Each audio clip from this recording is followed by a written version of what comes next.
Donald Trump was greeted with cheers and boos as he attended a performance of Les Miserables at the Kennedy Center in Washington.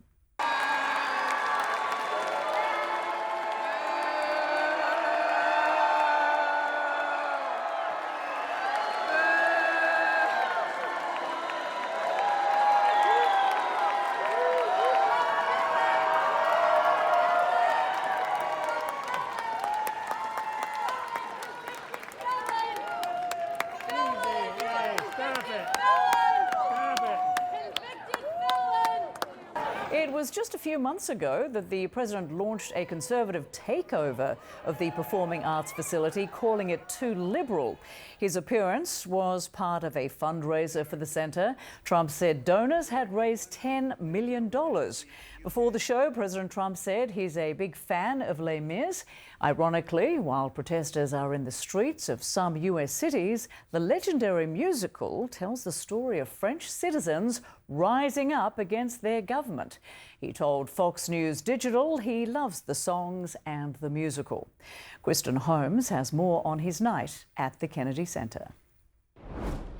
President Donald Trump going to see a performance of Les Mis at the Kennedy Center on Wednesday. This is the first time he's seen a performance at the Cultural Center since he effectively took it over. He got rid of most of the board members, replaced them with Trump loyalists, who then in turn voted him to be the president of the board. Now, he's been pretty fixated on the Kennedy Center for some time. We know he's visited there. He has tried to talk about rebuilding it. We know he's tried to put $250 million into that spending bill that's currently in front of the Senate.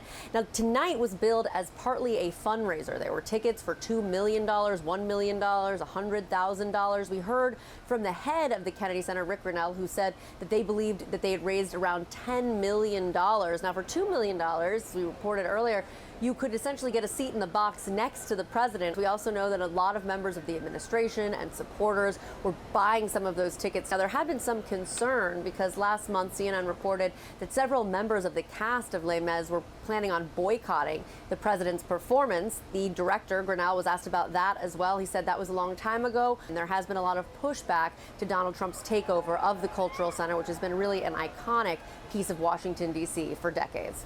Kristen Holmes, CNN, the White House.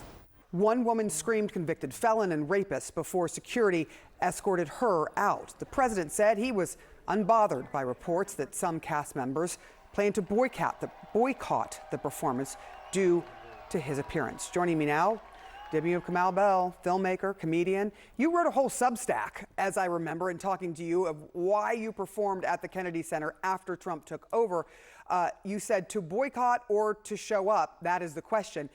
And in your case, though, this all happened days before you performed. I'm curious what you think about what happened this day when people responded to the president showing up there.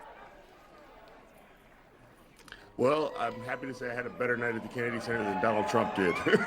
Whoever would think that I would have a better night at the Kennedy Center than the president. I think people don't understand that the Kennedy Center is not, we think of it as some sort of presidential regal place. It is really just the most well-funded community center in the country, and it is there for the community. It is not really there for the president. It serves the community of DC, which is a bright blue Democratic dot in the middle of our government. And so it is not really the president's home. It is the people of DC's home. You know, there have been a lot of people talking about boycotting. And in this particular case, you have people refusing to perform at the Kennedy Center because the unusual step that the president took of taking over the center with the board, et cetera. Would you still perform at the Kennedy Center? I mean, have you asked yourself and answered the question as to whether or not you would boycott or take part? I would perform at the Kennedy Center if they 100% told me that Trump was going to be there. I would definitely be there on that night.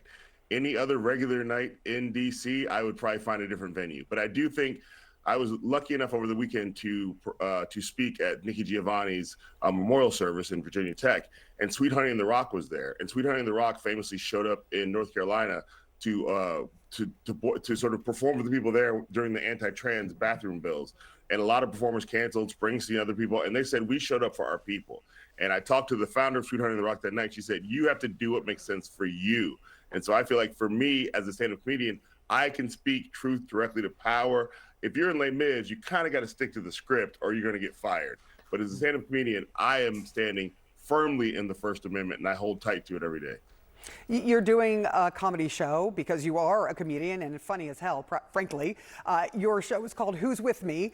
But there is a purpose behind this because it is helping support local arts organizations. Tell me about that. Yeah, so the NEA, through Trump's directive, cut arts funding around the country of giant, big places like the Berkeley Rep, which is our main repertory theater out here in the Bay Area, but also small Black and brown led theaters that really rely on the few $1,000s they get from the NEA. And so next week at the Berkeley Rep, June 17th through the 22nd, I am doing a series of shows there, even though I was just there to try to help cover the gap. And so the Berkeley Rep, I reached out to them and said, is there anything I can do? I can't write $1 billion check. Not all celebrities are equally rich, but I can show up and again, donate my voice and give my voice to the cause of the arts. Because we both know, Sarah, I don't get a job at CNN because I'm a good journalist. I get a job at CNN because of the arts. Because you're funny, and because of the art, and because, well, you're just kind of a cool guy. I mean, I'm just going to say it. I know you're not a billionaire, but I like you anyway. No, I'm considering myself the People's Chairman of the Kennedy Center, the People's Secretary of Education, and the People's Chair of the NEA. I got to do all these things that our government refuses to do correctly. That's a lot of work. Thank you so much. I got a lot of kids, so I got to have a lot of jobs. And I know your mother would be very proud. Kamau Bell, it is always a pleasure. Thank you so much.